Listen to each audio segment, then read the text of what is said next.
Despite the fact we've been having a conversation in the training space about stretching for decades, and for a long time it's been the most common answer for just about every training related ailment, it's probably not the best use of your time in just about every case. And in this video, we're going to unpack some of the myths around stretching and give you perhaps a better plan for ways to improve your training outcomes.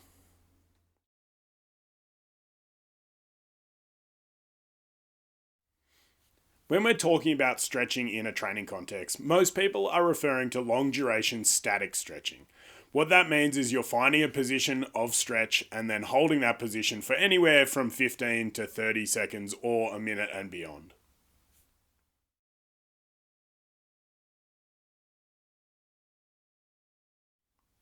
Before we dig too deeply into where stretching might play a role in your training outcomes, it's important to understand the mechanisms that we're affecting in the stretching process and how those can then have an influence on your training. All of the muscles in the human body have a resting state of tension that exists somewhere on the spectrum from completely relaxed to max contraction. This state of tension is referred to as neural tone, and it exists to prevent us from collapsing against the forces of gravity. Without this resting level of neural tone, you'd essentially just be a pile of mush, and from my understanding, that's not a particularly useful way to live your life or to lift really heavy weights. Like all aspects of human movement, the level of neural tone that you experience in a given muscle at any given moment isn't a simple nor arbitrary measure. Instead, it's a dynamic and adaptable response to the environment in which you exist. The factors that influence that level of neural tone at any given moment include, but aren't limited to, your training history, both in terms of background, experience levels, and your current training levels and type of training, your nutritional intake, your sleep quality, your general wellness and health, your mental and emotional stress, and a bunch of other factors.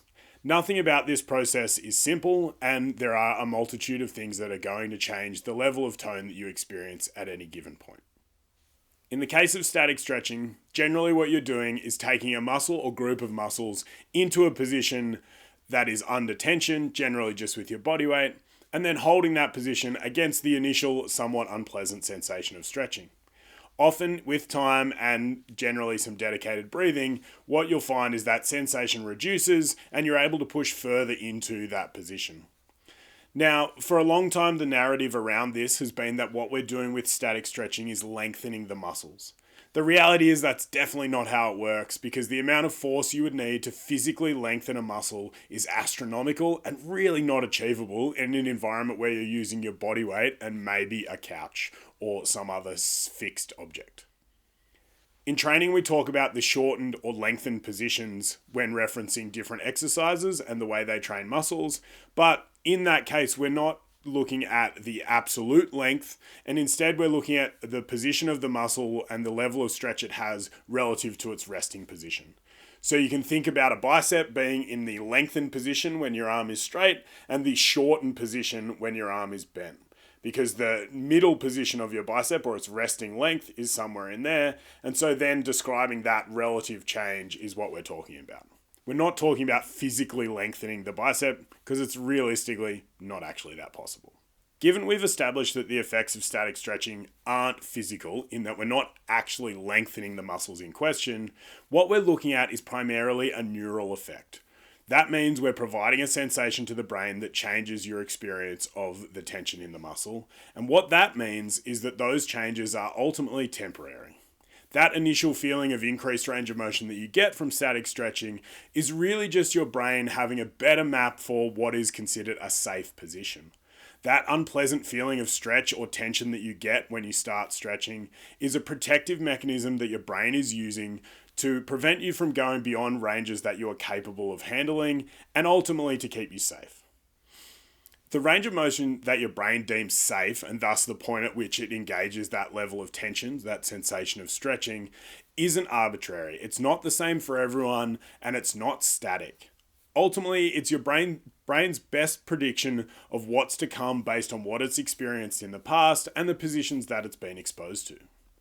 What that means is the old adage of if you don't use it, you lose it is probably based in truth. Because it functions primarily as a protective mechanism, that sensation of stretching or tightness occurs a lot earlier than is actually relevant to the potential for damage of any given muscle. So what we can do with something like static stretching is expose the brain to that position and hold that position to show that it's safe and controllable.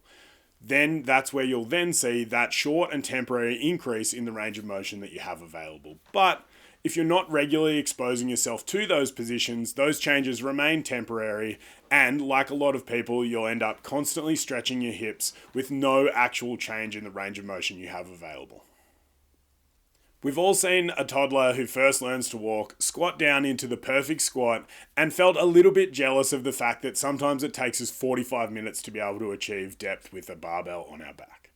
Now, there's a few different things at play here. For the most part, it's about the fact that a toddler has a head that's way bigger in terms of its relative percentage to its overall body weight.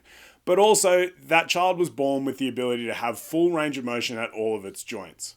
When we're born, we have that access to those ranges of motion, and without genuinely attempting to continue using them through either our activities of daily life, existing in a regular space, or through exercise and dedicated training, we're ultimately going to lose access to those positions because from an evolutionary standpoint, your brain is really just working to reduce the amount of energy you're outputting at any one point because using less energy is an evolutionary advantage.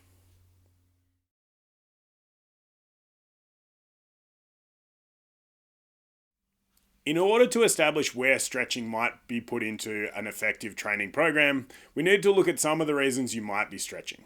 For a long time in the fitness space, stretching's been pretty much the answer to every training-related ailment. Can't hit depth in your squat? Tight hips, stretch more. Shoulders a bit sore from bench pressing? Tight pecs, stretch more. Girlfriend left you because you spend too much time in the gym? Probably not enough stretching, bro. Feel like you can't make your payments because you spent all your money on useless supplements? Stretch more, you'll probably live better. In some of the examples we're going to talk about shortly, you can see how we would make the original logical step from what stretching does and what it feels like, and why we would then use it in that context in training. That for the most part though, there is almost always a better option when it comes to addressing some of these issues, and we'll go through those as we go through each of these options.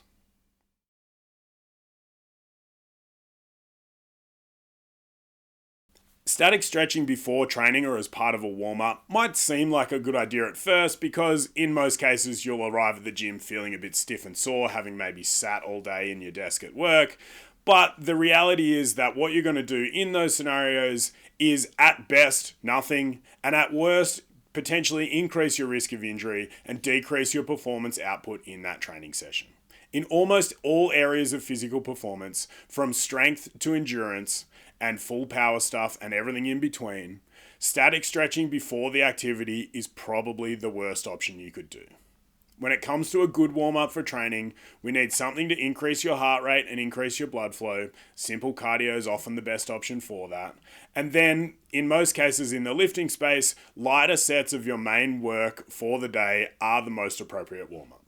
There are some contexts in which a more complex or more drawn out warm-up may be relevant, but that's for another video and we'll look at that another day.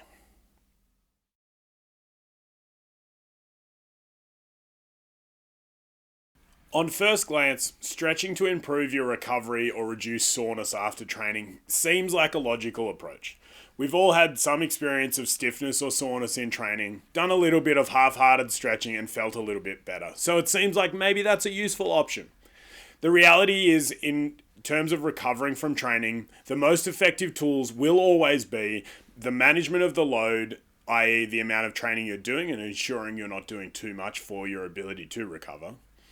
The amount of sleep and the quality of the sleep that you're getting, your nutritional strategies, and your ability to manage life stress outside of the training context. If you haven't ticked all of those boxes, doesn't matter how useful your stretching routine feels like it is, it's probably not making much of a difference, and there are bigger fish to fry.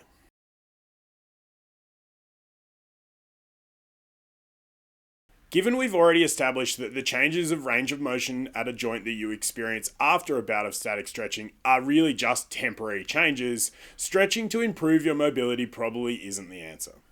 But first, it's important to recognize what you mean by increasing mobility and understanding whether that is actually the most important part of your training. The mobility that you require is ultimately task dependent. The mobility you need to be successful in powerlifting is not the same as the amount of mobility you need at any given joint to be successful in gymnastics. Understanding the context in which you are training and the goals that you're working towards is going to be most important when it comes to answering this part of the question. If after a bit of thinking you've decided that improving your range of motion capabilities is an important part of your training context, then stretching in a static spot probably still isn't the best answer for you. When it comes to improving range of motion ability, you need to look at putting your body into those positions that you're trying to get to, being able to move through those positions and add load in a systematic way over time so that you can make changes permanently. Even then, the changes you make are still going to rely on regularly accessing those positions. A period of training dedicated to improving the range of motion at your hips is going to be useless if you then go straight back into really heavy, hard powerlifting style squatting where you're not moving through a full range of motion. This is why it's important to recognize that increasing the range of motion you have access to isn't always relevant to your training goals. In almost every case, to improve the range of motion you have access to at a joint, the best option is to find an exercise that is scalable and that allows you to access those range of motions safely and comfortably that you can then add load to over a long period of time.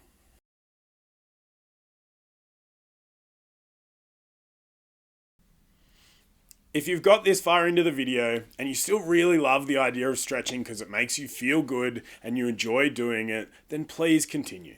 There's absolutely nothing wrong with doing it. Where you do it in your training might have a role or might play a role in your success in the long term. For the most part, keeping it a little bit away from your training sessions is probably the best option. Looking at doing it maybe 15 to 20 minutes in the evenings while you lie on the floor and watch TV is probably not going to have any real significant negative effects in training. And if it's something you enjoy that makes you feel good, it will ultimately be a net positive. If, however, like me, you hate the concept of stretching, you find it incredibly monotonous and boring, but for a long time have done it because you felt it was necessary, I hope this video has shown you that for the most part, you can probably just ignore it completely and choose better ways to spend your time, because in the end, if this isn't fun and you don't enjoy the process, then what the fuck is the point?